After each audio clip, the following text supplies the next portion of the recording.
Welcome to Sober.Coffee, a weekly coffee chat sharing experience, strength, and hope for anyone on the sober road to recovery. You can download Sober.Coffee weekly on all podcast platforms and check us out on Instagram at Sober.Coffee Podcast and on Twitter at Sober.Coffee Pod. To learn more about us and to help support these sessions, visit online at Sober.Coffee. Here are your hosts, two guys on their own path to recovery, Mike and Glenn. Let's join them at the coffee shop. Good morning, Glenn. All right, brother. How you doing, Mikey? Good morning. Doing good this morning. I wouldn't be honest if I didn't tell you that, technology has challenged me today. How about you? Well, that's why we have our brother barista, Brian, but we're being challenged today because we're going remote, we're going mobile, and the little that's got you rattled a nest. little bit, brother. I can tell it's got you rattled. Just have another cup of coffee. Don't worry about it. I know, just a little all great. caffeine will help. Right. It's all great. So what's happening today? Well, table for three, Glenn. Oh, man, I love Table for Threes. I love it. So let me tee this up a little bit. So Sure. as you know, as our listeners know, we're out there on social media. We've got Instagram. We've got this thing called Twitter. We've got our Sober.Coffee website, which is it lists all our episodes, great resource room. And no, that's not Sober.Coffee.com. That's just type in Sober.Coffee. Get a lot of questions. Well, do I type in .com? And the answer is no. But reached out and connected, and we read some great stories of folks out there. And a couple months ago, I connected with this woman, Sara Tucker Howe, Howe.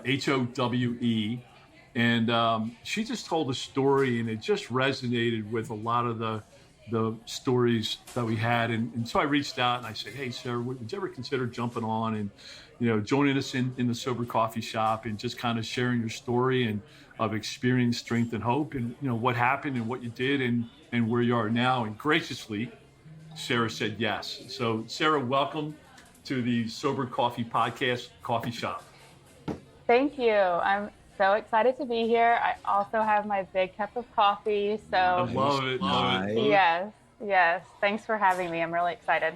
Yeah, the one thing Glenn shared with me, a post, I guess, that you did, and I don't know how long ago it was, but I just remember the content of the post, and I thought, wow, now there's somebody who I could really relate to, because in your post, Sara, you talked about how, and we just had somebody on, if you get a chance to listen to it, Veronica Valley, and she's wrote a book called Soberful, and in the book she calls it the great con, right? What the alcohol companies want us to believe about alcohol, and I saw in your post where you're like, man, this is just so wrong. I mean, it doesn't deliver on the promise of this, glitzy life and happy-go-lucky, and that's what I saw in your post. I thought, I really want to share a coffee with her and learn more about that viewpoint. Yeah, thanks. Yeah, it's, like Glenn and I were chatting a little bit before we started recording. I think what's kind of different about my story is it was kind of like the gray area of drinking. So it was never, knock down, drag out, going to rehab situation. It was just, I was using it to cope. And I think I finally realized, if I keep doing this, I'm never going to deal with all the emotions. I'm just going to keep masking them. And for me, I didn't want to live my life that way anymore. So I finally had to strip it all back and figure it out. Yeah, sure. I think that's so good, because a lot of people sit there and say, and with drinking, there's a lot of self-talk, at least for me. I mean, there's so much going on inside this head. I call it head trash sometimes. But, there's a lot of people that share their story and they're like, it wasn't that bad, right? And I love how you said, hey, it's the gray area. But the gray area can be really dark, And there's people that are like, well, I'm not living under a bridge. I'm not drinking out of that, paper bag. I'm not going to rehab. I'm not going to 75 detoxes like Glenn did. It's not that bad. Right. And they avoid getting help because of it. I completely agree with you. And my mom has now been sober for almost 9 years, but I'll never forget that's yeah. great. Yeah, Nice. it's awesome. And when she texted my brother and I that she had gotten her first AA chip, we didn't even know she had been going to AA. And we both like called each other and we were like, wait, mom was an alcoholic? Like, huh?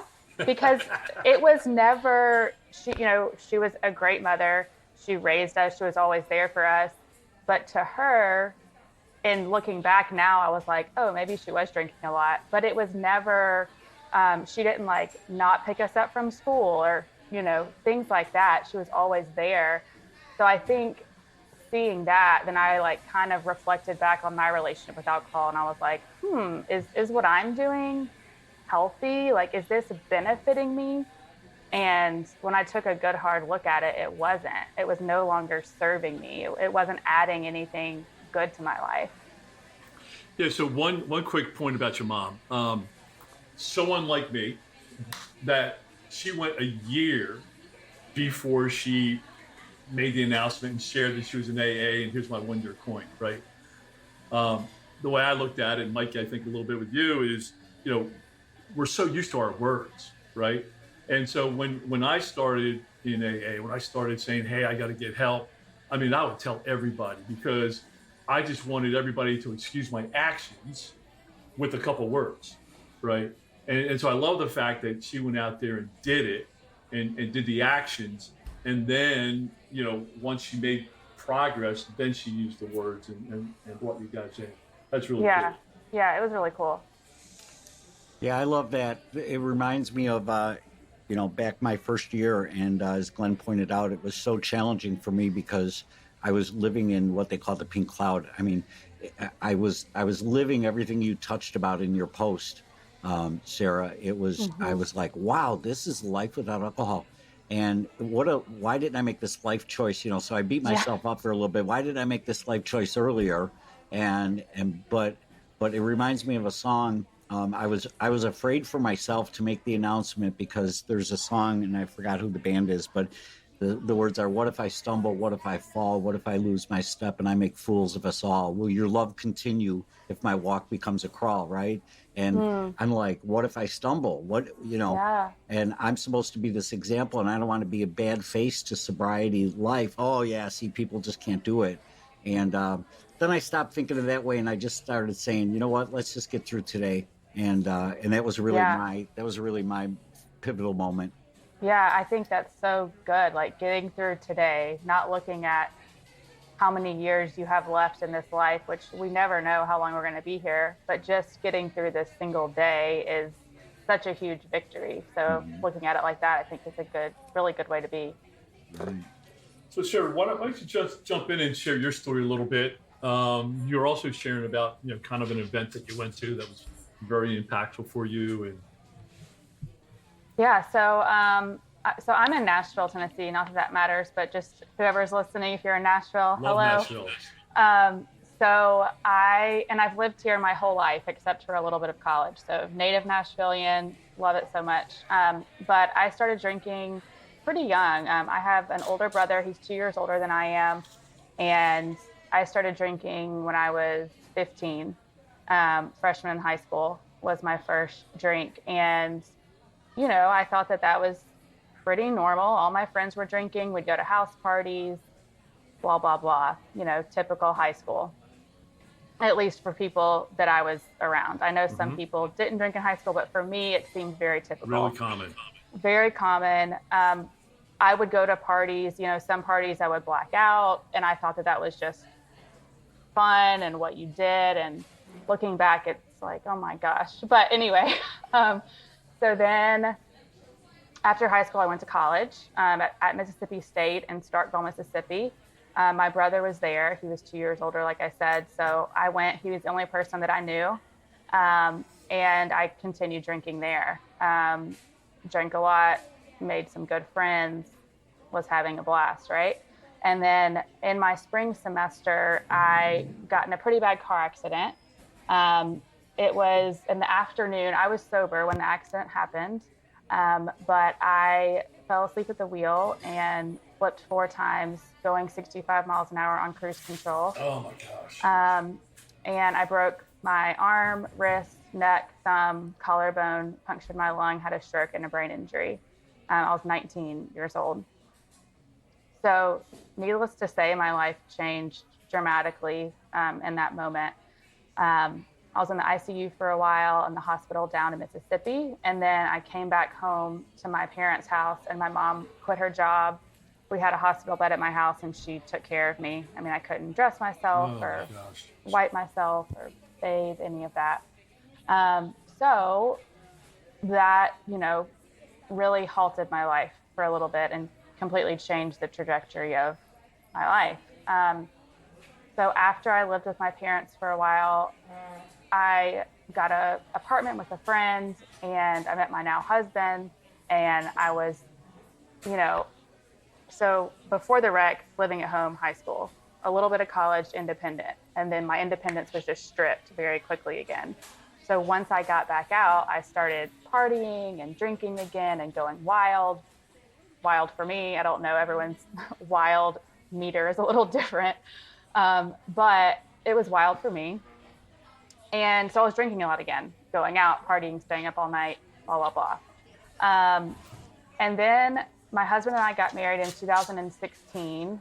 And the next few years, I drank, pretty regularly, but it was not the party Sara anymore. It was married Sara, a little bit more calm. And then in 2018, my relationship with food got pretty unhealthy. I was restricting food. I was basically using food to cope, and alcohol. So at the end of 2019, I decided all of 2020, I'm going to give up alcohol for a year. I'm going to go to therapy for a year, and I'm going to get off birth control. I've been on birth control for like 14 years, and I don't know if y'all know this, but the birth control pill can really mess with a woman's body, and I didn't really realize that. So I did that for a full year. I went to therapy, didn't drink alcohol, and got off the pill. And 2020, as we all know, a funny year to choose to do that. But I didn't know what was about to happen to our world, and I stuck with it. So I thought that was really great that I did all that. And I learned a lot about myself that year and how I was using food and alcohol to cope with a lot of things. Things from my past, things in my present, all of that. And then 2021, I drank a little bit off and on. But I just realized, I was kind of like, why am I doing this? It just wasn't serving me. I would sleep like crap. I'd feel like crap the next day. I just didn't really vibe with it anymore. And I had to reevaluate. Okay, Sara, remember last year when you didn't drink for a year and how amazing you felt and how good you felt, but also how you felt.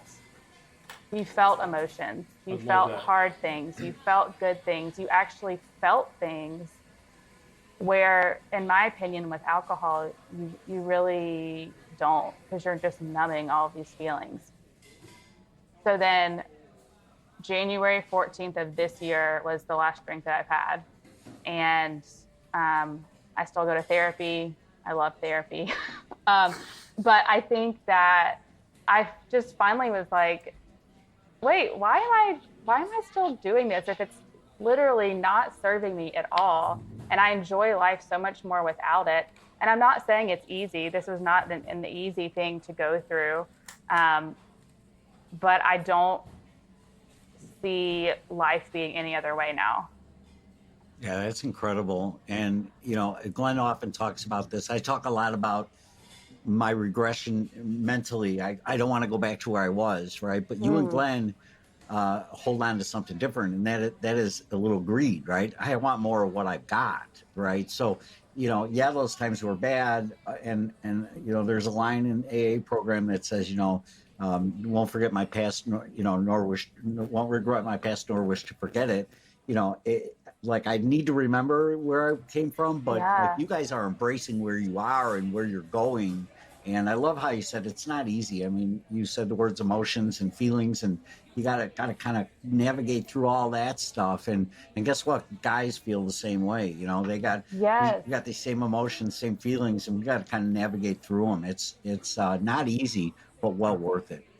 Yeah, I agree. I agree with you. And I think it's too for men, at least, how most men are raised here in the US. It's like, don't feel your feelings, get back Right. in there, buckle up. And Yeah, right. so it's hard but we're all human beings. We all have emotions, we all have feelings, and let's just start talking about them, So what do you tap into then, Sara? Now, when you're going to an event, right? So you're going to an event, and there's going to be a lot of alcohol there.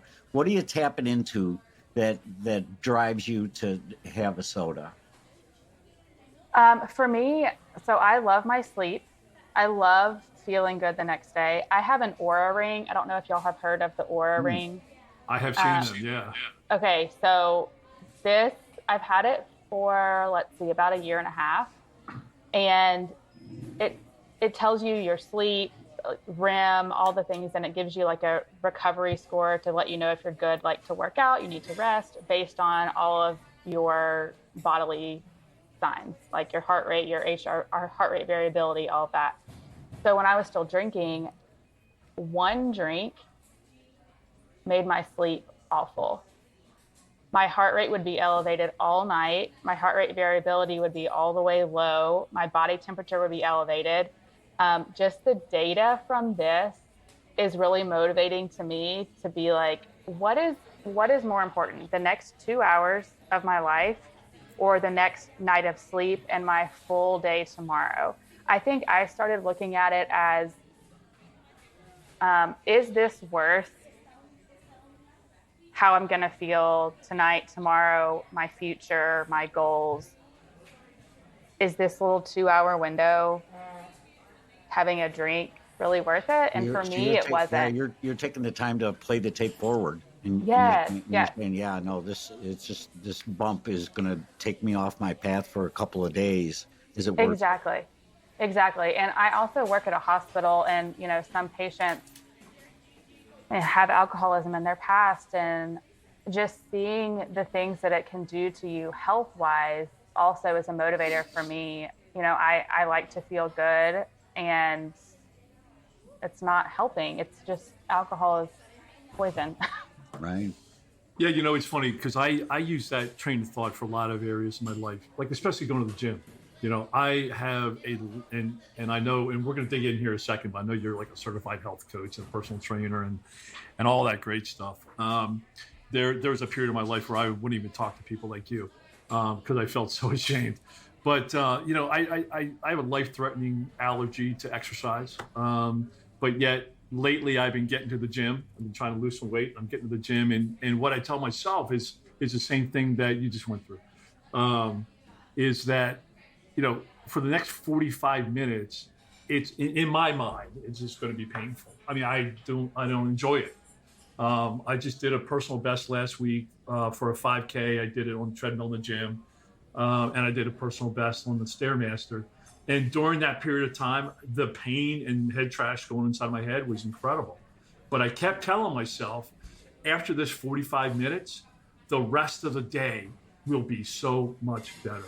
Tomorrow will be so much better. And it was, and it is. So I love that. I also use that with drinking. If I sit there and say, if I can get through this next 30 minutes of, being uncomfortable, right? Or feeling like crap, or if I can suffer through this, and I use the word suffer, it's kind of suffering in my head, but the rest of the day is going to be so much better because if I drink, I know what happens when I drink. I have to go find some detox center. I've proven that so many times.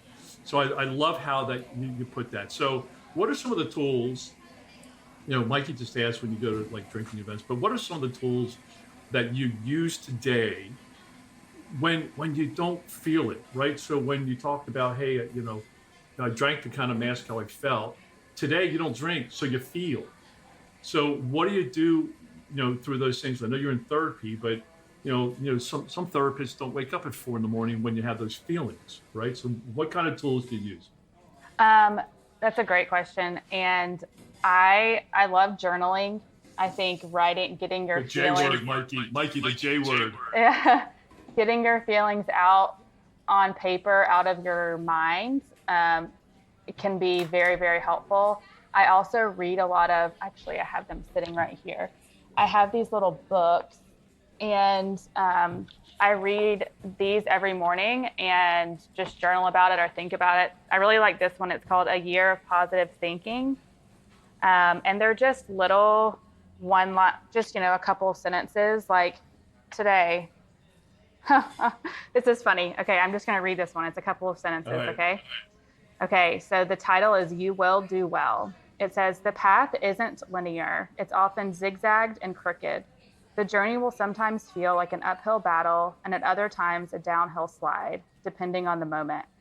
Life may turn out differently than you expected, but it turns out exactly as it should. You will thrive. You will do well. So Love it. Yeah, I love it. Yeah. That summarizes a lot.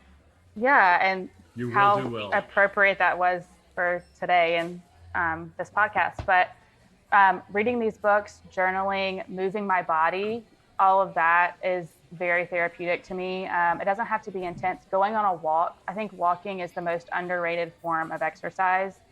It's literally bilateral stimulation for your brain. The right, left, right, left, right, left. It can release trauma.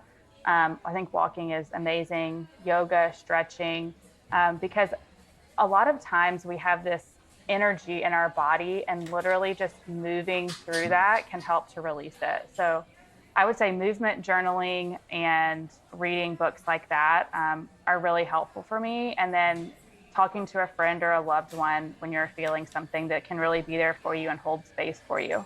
We don't do this alone, do we? No. No, that's great. That's great. So really appreciate you jumping on with us, sharing part of your journey. Yeah. How do folks get in touch with you? You're personal trainer, certified health coach. Yeah. Financial guru. So I'm pretty active on Instagram, as y'all have found me there. So it's at Sara Tucker Howe, SaratuckerHowe. And my website is saratuckerhowe.com. I do health coaching and personal training. I can do health coaching virtually. I mainly work with women with health coaching, their relationship with food, because as we've talked about here, food is usually a coping mechanism. So we talk about mindfulness, mindset, movement, all of those things to kind of figure out other ways to cope besides food and working on that relationship with food. Excellent. And we're going to put those data points in the resource room too. So if you're listening and you didn't jot it down, it's at Sara Tucker Howe, hash whatever, that's her Instagram name, and then at saratuckerhowe.com. We'll put those links in the resource room so people can get in touch with you. And just so you know, we call them mood rings, okay? Mood rings. Well, it's so funny because I use a Fitbit that tells me the same thing. In fact, it's so funny because, I'll wake up and feel like I have a great night's sleep, and then I'll look at my Fitbit numbers. I'm like, oh crap, I didn't sleep as good as I thought. And then there's some days I feel like, I slept like crap, and my numbers are awesome. Yeah, you have to take it with a grain of salt for sure. Feelings are not facts. That's right. Sara, it's been great having you on. I love your energy. I love your positive outlook on things, and I love the tools you left us with: movement, reading, journaling, staying in touch with others. I think they were just great takeaways. Well, thank you. Thanks so much for having me. It was fun having coffee with you. All right, Sara. Thank you so much. Great day, Take care. All right. Thanks. All right. Bye-bye. Bye. Thanks for joining us for today's coffee chat. To contact the show, email us at podcast@Sober.Coffee. If you need immediate help, the AA hotline is 800-839-1686. The National Suicide Prevention Hotline is 800-273-8255. Remember, Mike and Glenn are sharing their own journey on the path to recovery. Any suggestions, medical or otherwise, are their own experiences and should not be viewed as professional advice. See you next week, and remember, there is a solution.